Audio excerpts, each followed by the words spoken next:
আজকের ভিডিওটা বানানো হচ্ছে যারা নতুন ড্রাইভিং লাইনে আসছেন, যারা নতুন গাড়ি চালাচ্ছেন এবং নতুন চাকরি করছেন তাদের জন্য আজকের ভিডিওটা। কিভাবে ভাঙা রাস্তায় গাড়ি চালালে গাড়ি ভালো থাকবে।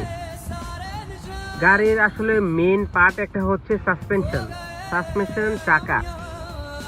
আপনি যখন ভাঙা রাস্তায় যাবেন, এরকম ভাঙা রাস্তায় এর চেয়ে অনেক ভাঙা রাস্তা থাকে, এরকম ভাঙা রাস্তা গেলে আপনি চেষ্টা করবেন যত সম্ভব এই গর্তের মধ্যে চাকা না ফালাইতে, আর যত সম্ভব স্পিড কমাইয়া স্লো গতিতে যাওয়ার জন্য, গাড়িতে প্যাসেঞ্জার থাকুক আর না থাকুক। সেই ক্ষেত্রে আপনার সাসপেনশন খুব ভালো টিকবে এবং অনেক দিন যাবে। মূলত এই গর্ততে যদি আপনি জোরে চালান, প্রধান সমস্যা হবে চাকাতে আঘাত আনবে, যার জন্য চাকা তো আপনার সুতার হয় প্লাস গুনার তৈরি হয়। এই গর্তে যদি আপনি জোরে ফালান, গাড়িটা স্পিডে ফালান, সেই ক্ষেত্রে আগে চাকার উপরে প্রেশার আসে, আর এই চাকার প্রেশারটা গিয়ে লাগে শক অ্যাবজর্বে, যেটাকে আমরা সকেট জাম্পার বলে থাকি।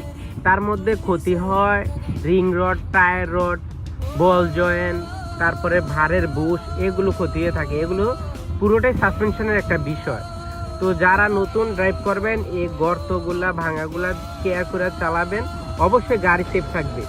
আর গাড়ি সেফ থাকবে তো আপনিও সেফ থাকবেন। সবাই ভালো থাকবেন। ভিডিওটা ভালো লাগলে অবশ্যই কমেন্টের মাধ্যমে জানাবেন। পরবর্তীতে এরকম টিপস পেতে অবশ্যই কমেন্ট করে বলে যান ভিডিওটা কেমন হলো। সবাই ভালো থাকবেন। আসসালামু আলাইকুম।